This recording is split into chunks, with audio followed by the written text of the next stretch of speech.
wabarakatuh. Halo anak-anak, apa kabar semua? Wah, baik ya. Alhamdulillah. Hari ini kita akan belajar mengenai indera penglihatan. Nah, ada yang tahu indera penglihatan itu yang mana? Iya, benar sekali. Indera penglihatan adalah mata. Mata merupakan organ pada manusia yang berfungsi sebagai indera penglihatan. Mata dibagi menjadi dua bagian, yaitu mata bagian luar dan mata bagian dalam. Bagian luar mata itu terdiri dari alis, kelopak mata, dan bulu mata. Nah, alis kita itu berfungsi untuk menghalangi air ataupun keringat yang mengalir dari dahi. Dan kelopak mata. Kelopak mata itu kulit yang dapat melapisi bola mata kita. Di dalam kelopak mata kita ada yang namanya kelenjar air mata yang berfungsi untuk menghasilkan air mata. Nah, air mata kita itu berfungsi untuk menjaga agar bola mata kita selalu dalam keadaan basah, bebas dari debu, dan juga dapat membunuh kuman yang akan masuk ke dalam mata kita. Dan bagian luar mata yang terakhir itu apa? Iya, benar, bulu mata. Bulu mata itu dapat tumbuh di sepanjang kelopak mata. Nah, biasanya bulu yang berada di kelopak bagian atas tumbuh lebih panjang dan lebih lebat dibandingkan dengan bulu yang tumbuh di kelopak bagian bawah.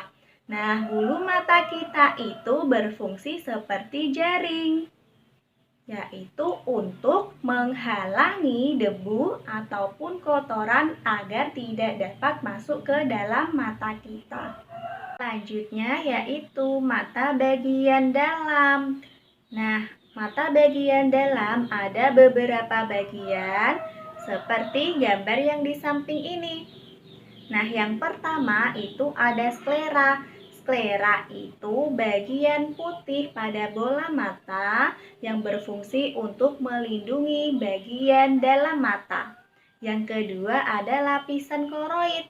Nah, lapisan ini terdapat banyak pembuluh darah dan berfungsi untuk menghasilkan nutrisi yang dibutuhkan oleh sel-sel mata. Nah, yang ketiga ada iris. Iris berfungsi untuk menyerap cahaya yang akan masuk ke dalam mata kita. Bagian keempat itu ada pupil. Pupil itu bagian tengah pada iris yang berwarna hitam dan berfungsi untuk mengatur intensitas cahaya yang masuk ke dalam mata. Yang kelima ada kornea. Nah, kornea berfungsi untuk mengatur dan memfokuskan cahaya yang masuk ke dalam mata kita. Yang keenam, ada retina. Retina berfungsi untuk menangkap bayangan benda yang kita lihat. Bagian dalam mata yang ke-10 yaitu otot mata yang berfungsi untuk menggerakkan bola mata kita. Yang ke-11 yaitu saraf mata, berfungsi untuk meneruskan rangsangan yang diterima retina menuju otak agar dapat diterjemahkan sehingga benda yang kita lihat dapat kita kenali. Yang terakhir yaitu cairan bola mata dan berfungsi untuk memberikan bentuk pada bola mata kita. Selanjutnya, kita akan belajar mengenai cara kerja mata. Nah, bagaimana sih cara kerja mata kita?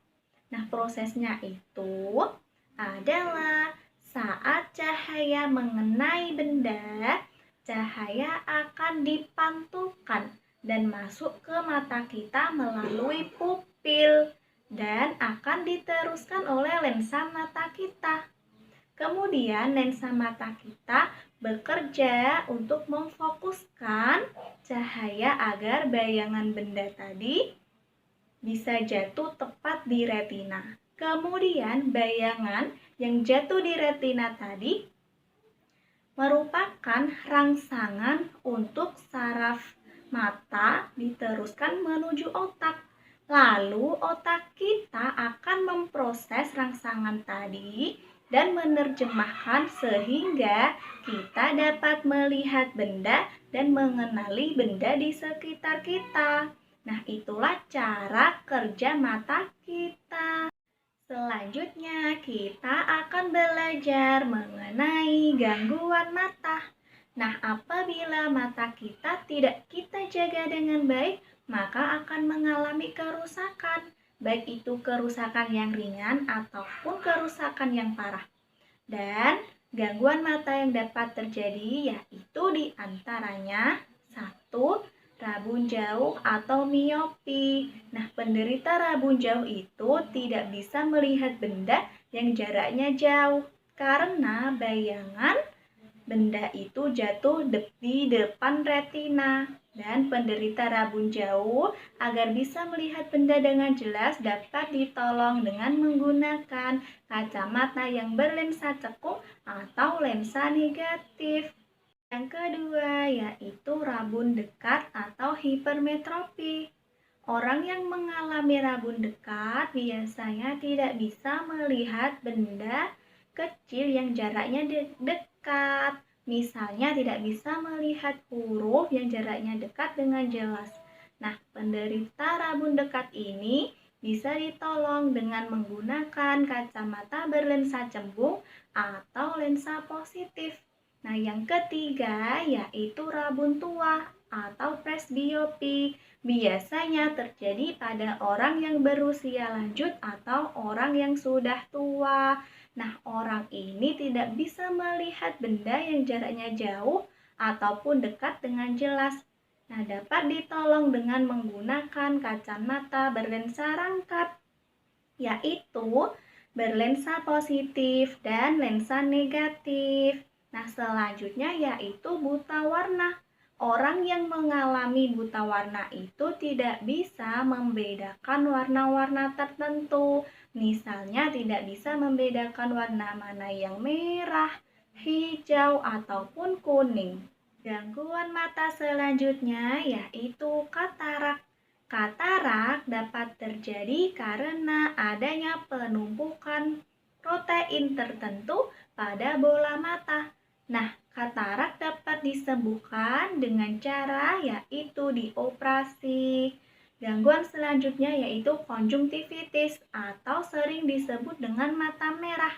Nah, mata merah dapat terjadi karena adanya peradangan pada selaput tipis yang melapisi bola mata atau kelopak mata bagian dalam. Nah, peradangan ini dapat terjadi atau disebabkan karena infeksi bakteri atau virus, debu, asap rokok, atau infeksi lainnya.